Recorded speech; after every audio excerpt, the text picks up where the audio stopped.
తిరుమలేసుని తొలి గడపైన కడపలో ఈ తెలుగుదేశం పార్టీ పెద్ద పండుగ మహానాడు 2025 జరగడం అనేది మనకు మన నాయకులు ఇచ్చిన కడప జిల్లా వాసులకు ఇచ్చిన గౌరవంగా ఈ సందర్భంగా గుర్తు చేసుకుంటున్నాము. ఈ కార్యక్రమానికి వచ్చిన మన పూజ్యులు గౌరవనీయులు తండ్రి సమానులు అధ్యక్షులు గౌరవ ముఖ్యమంత్రి గారికి, అలానే పార్టీ జాతీయ ప్రధాన కార్యదర్శి శ్రీ నారా లోకేష్ గారికి, అలాగనే తెలుగుదేశం పార్టీ అధ్యక్షులు పల్లా శ్రీనివాసరావు గారికి, మరియు తెలుగు రాష్ట్రాల నలుమూల నుండి వచ్చిన గౌరవ మంత్రివర్యులు, ఎంపీలు, ఎమ్మెల్సీలు, ఎమ్మెల్యేలు, అన్ని జిల్లాల అధ్యక్షులు, ఇన్ఛార్జీలు, అలాగనే నాయకులు, కార్యకర్తలు, ముఖ్యంగా మన కార్యకర్తలందరికీ చేతులెత్తి ధన్యవాదాలు తెలియజేసుకుంటున్నాను. ఈరోజు ఈ భారీ జనసందోహాన్ని చూస్తుంటే భారీ అనే పదం కానీ జనసందోహం అనే పదం కానీ వీటికి సరిపోవు. ఆకాశం ఈనిందా, నేల తల్లి కనిందా అనే విధంగా ఇసుక రాలితే రాలలేనంత జనం ఈరోజు కడపలో తెలుగుదేశం పార్టీ కార్యకర్తలు ఇంత పెద్ద ఎత్తున వచ్చారంటే కడప గడ్డ తెలుగుదేశం పార్టీ యొక్క అభిమానులదని మరొక్కసారి తెలియజేసుకుంటున్నాను. ఈరోజు ఈ కార్యక్రమం, ఈ మహానాడు కార్యక్రమం ఇంత విజయవంతం అవడానికి కారణమైన మన Mahanadu coordination team, food committee కానీ, డెకరేషన్ టీం కానీ, అరేంజ్మెంట్స్ టీం కానీ, ప్రతి ఒక్కరికి, అలాగనే అధ్యక్షులు శ్రీనివాస్ రెడ్డి గారు కానీ, మంత్రి సవిత గారు కానీ, అలాగనే ఈ కార్యక్రమానికి వచ్చిన అబ్జర్వర్స్ కానీ, మా జిల్లా ఎమ్మెల్యేలు, ఎమ్మెల్సీలు, ఇన్ఛార్జీలకు అందరికీ ధన్యవాదాలు తెలియజేసుకుంటున్నాను. అంతకంటే ముఖ్యంగా మన కార్యకర్తలు ఈ యొక్క కార్యక్రమాన్ని విజయవంతం చేసుకుంటున్నారని మరొక్కసారి తెలియజేసుకుంటున్నాను. ఈరోజు గర్వంగా తెలియజేసుకుంటున్నాను, we are from Kadapa, we are proud to be Kadapa people. ఇది కడపలో జరుగుతుంది కాబట్టి ఇంత పెద్ద చారిత్రాత్మకమైన ఘట్టం మన కడపలో మనం ఆహ్వానిస్తున్నాం, మనం అతిథులకు సేవ చేసుకుంటున్నాం. ఈరోజు ప్రతి ఒక్కరికి ఈ కార్యక్రమంలో అరేంజ్మెంట్ చేసి శభాస్ అనిపించుకున్నామంటే అది కడప జిల్లాలో ఉన్న తెలుగుదేశం పార్టీ అంటే. 43 సంవత్సరాల తెలుగుదేశం పార్టీ చరిత్రలో మొట్టమొదటిసారి మహానాడును ఈసారి మన అధ్యక్షులు మాన్య శ్రీ నారా చంద్రబాబు నాయుడు గారు, అలాగనే మన జాతీయ ప్రధాన కార్యదర్శి గారు నారా లోకేష్ గారు వాళ్ళు నిర్ణయించడమే మనకు దక్కిన గర్వంగా తెలియజేసుకుంటున్నాను. ఈరోజు తెలుగుదేశం పార్టీ ఏ స్వార్థం కోసమో కాదు, ఎవరి కోసమో కాదు పుట్టిన పార్టీ. తెలుగుదేశం పార్టీ అనేది తెలుగువాడి ఆత్మగౌరవ వేడి సెకన్ నుండి నాటి ఢిల్లీ పాలకులకు తెలియజేయడం కోసం పుట్టిన పార్టీ. తెలుగుదేశం పార్టీ అంటే బలుగు బలహీన వర్గాల అభ్యున్నతికి, రాజకీయ ఆర్థిక స్వాతంత్రం కోసం పుట్టిన పార్టీ. తెలుగుదేశం పార్టీ సమర్థవంతమైన నాయకత్వం మరియు క్రమశిక్షణ కలిగిన, నిబద్ధత కలిగిన కార్యకర్తలే వెన్నెముక. ఏ రంగంలో కానీ తక్కువ కానీ తెలుగువాడి ఆత్మ గౌరవ ప్రతీక మన తెలుగుదేశం పార్టీ.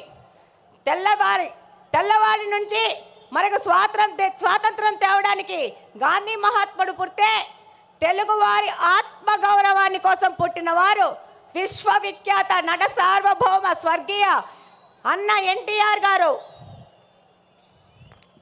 రాష్ట్రంలో మొట్టమొదటిసారి వృద్ధాప్య వికలాంగుల పెన్షన్లు ఇచ్చిన, వితంతు పింఛన్లు ఇచ్చిన దీన బాంధవుడు మన అన్న ఎన్టీఆర్ గారు అయితే అదే పింఛన్లు ఈరోజు 4,000 నుంచి 15,000 వరకు పెంచిన ఘనత మన ముఖ్యమంత్రి శ్రీ నారా చంద్రబాబు నాయుడు గారిది. ఈ దేశంలో ఆడపిల్లలకి ఆస్తిలో హక్కు కల్పిస్తే ఎన్టీఆర్ గారు మహిళా సాధికారత మరియు వారి ఆర్థిక స్వాతంత్రానికై కృషి చేస్తున్నారు. మన నాయకులు శ్రీ నారా చంద్రబాబు నాయుడు గారు.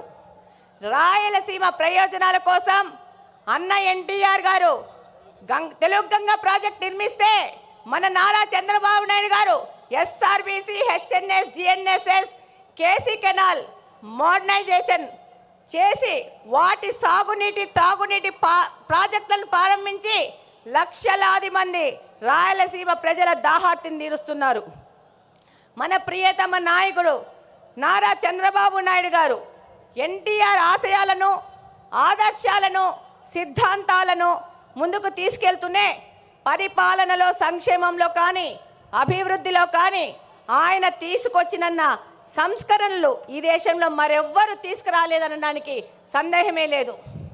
చంద్రబాబు నాయుడు గారంటే క్రమశిక్షణ, పట్టుదల, అంకుటిత దీక్ష, నేర్పు, ఓర్పు కలిగిన నాయకుడిగా ప్రపంచ దేశాలు అవసరాలను, సంక్షోభాలను అవకాశాలుగా మార్చి విజనరీ లీడర్గా ప్రపంచమంతా ఈరోజు కీర్తిస్తున్నది. అందుకే రాష్ట్ర అభివృద్ధి అనగానే ఎవరి పేరు గుర్తొస్తుంది? నారా చంద్రబాబు నాయుడు గారి పేరు గుర్తొస్తుంది. మనకి నదులు, వాటిపైన కట్టలు, ఆనకట్టలు కనబడితే మన నాయకుడికి నదుల అనుసంధానం గుర్తుకొస్తుంది. దాని కార్యరూపమే పట్టిసీమ ఎత్తిపోతల పథకం. పోలవరాన్ని పూర్తి చేసి కృష్ణా జలాలను బనకచెల్ల రిజర్వాయర్ వరకు తీసుకొస్తే రాయలసీమ అభివృద్ధిని ఆపే శక్తి ఎవ్వరికీ లేదని ఈ సందర్భంగా తెలియజేసుకుంటున్నాను. ఆయన యొక్క ఆలోచనల ప్రతిరూపమే ఈరోజు ఐటీ రెవల్యూషన్స్ను, సాఫ్ట్వేర్ రంగానికి 194 దేశాలలో మన తెలుగువారు ఈరోజు వెళ్ళి ఆర్థికంగా అభివృద్ధి చెందుతున్నారంటే అది మన నాయకుడు నారా చంద్రబాబు నాయుడు గారి యొక్క ఘనతనే. రాయలసీమ లాంటి కరువు ప్రాంతంలో సాఫ్ట్వేర్ ఐటీ రంగాలను తీసుకొచ్చి ఎంతోమంది రైతుల పిల్లలు ఇంజనీర్లై ప్రపంచ దేశాలకు వెళ్ళి ఇక్కడ ఫ్యాక్షనిజము ముగిసిపోయిందంటే దానికి కారణం మన నారా చంద్రబాబు నాయుడు గారు. ఈరోజు హైదరాబాద్ అంటే నారా చంద్రబాబు నాయుడు గారే గుర్తొస్తారు. అలాగనే ఈరోజు మనకు కడపలో ఇంత పెద్ద అవకాశాన్ని ఇచ్చి ఒక మహిళను నాకు అవకాశం ఇచ్చి ఇక్కడ ఎమ్మెల్యేగా పోటీ చేయించారు. దానికంతకు ముఖ్య కారణం శ్రీ నారా చంద్రబాబు నాయుడు గారు, నారా లోకేష్ గారు. ఈరోజు మన నారా లోకేష్ గారు 1 కోటి మంది సభ్యత్వాలను చేసుకొని వాళ్ళకు ఇన్సూరెన్స్ అని ఏదైనా ప్రమాదం జరిగితే 5 లక్షల బీమా వాళ్ళకు వచ్చే విధంగా చేశారంటే భారతదేశంలోని ఏ పార్టీ కూడా ఈ విధమైన కార్యక్రమం చేయలేదు. అది తెలుగుదేశం పార్టీ వంతైంది. ఈరోజు తెలుగుదేశం పార్టీ తరఫున నన్ను నిలబెడితే ఏం మాట్లాడినారు? గంగిరెద్దు అన్నారు, బుడబుక్కలు అన్నారు, నీ ఇంటికి వస్తామన్నారు. ఒక్కసారి ట్రై చేసి చూడండి. బుడ్డా వెంగళరెడ్డి ఇంటి ఆడబిడ్డని ఇంటికి రిటర్న్ వీల్ చైర్లో పోతారు. ఈ సందర్భంగా తెలియజేస్తున్నాను, ఎవరే కానీ తెలుగుదేశం కార్యకర్తని టచ్ చేసి చూడండి, అదే వారి చివరి తప్పైపోతుంది. శ్రీ నారా చంద్రబాబు నాయుడు గారి ఆశయాలతో ఇక్కడ ఎమ్మెల్యేగా గెలిచి మీ అందరికీ తెలుసు. ఈరోజు పులివెందుల ఎమ్మెల్యే 2 సార్లు ప్రచారానికి వచ్చాడు.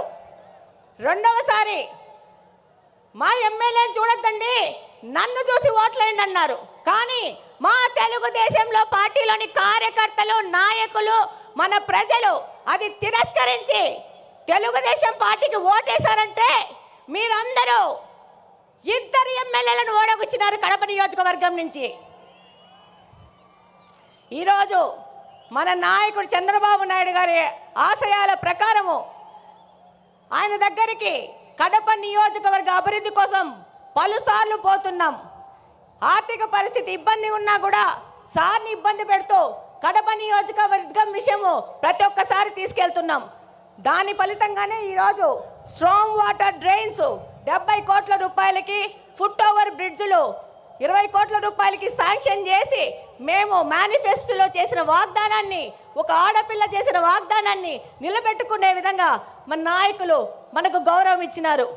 ఈరోజు మన నాయకుల ఆశీస్సుల ప్రకారము మన కడప స్వచ్ఛ కడప అనే ప్రోగ్రాన్ని కడపలోని ప్రతి ఒక్క తెలుగుదేశం నాయకుడు కార్యకర్త వారానికి 2 రోజులు 6 గంటల నుంచి 9 గంటల వరకు కడప నియోజకవర్గ అభివృద్ధి కోసం తిరుగుతున్నారంటే అది మన నారా చంద్రబాబు నాయుడు గారి స్వచ్ఛాంధ్ర ముందుకు తీసుకుపోయే విధంగా మన కడపను కూడా స్వచ్ఛ కడప చేసుకోవాలని మా తెలుగుదేశం కార్యకర్తలు పాటుపడుతున్నారు.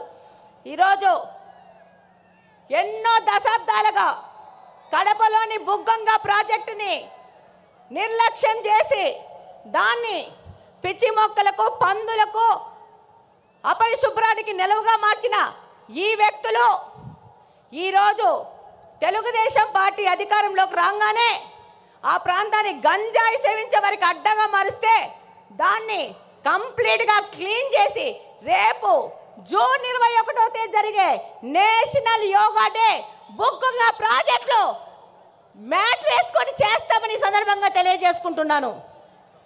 అలాగనే ఈ యొక్క మహానాడు సందర్భంగా మన ముఖ్యమంత్రి గారికి చిన్న విజ్ఞప్తి.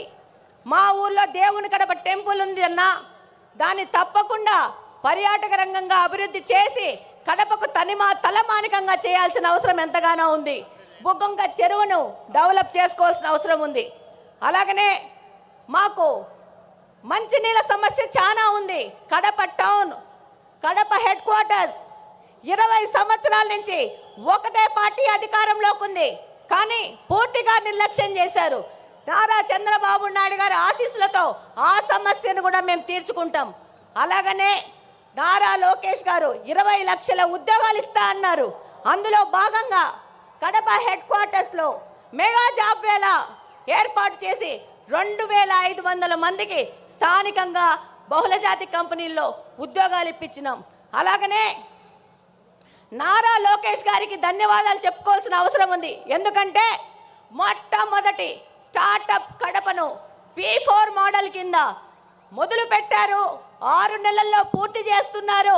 ఇక్కడ కడపలోని యువతకి ఒక మార్గదర్శకంగా దిశానిర్దేశం చేసే విధంగా కడపను ముందుకు తీసుకుపోతున్నారు.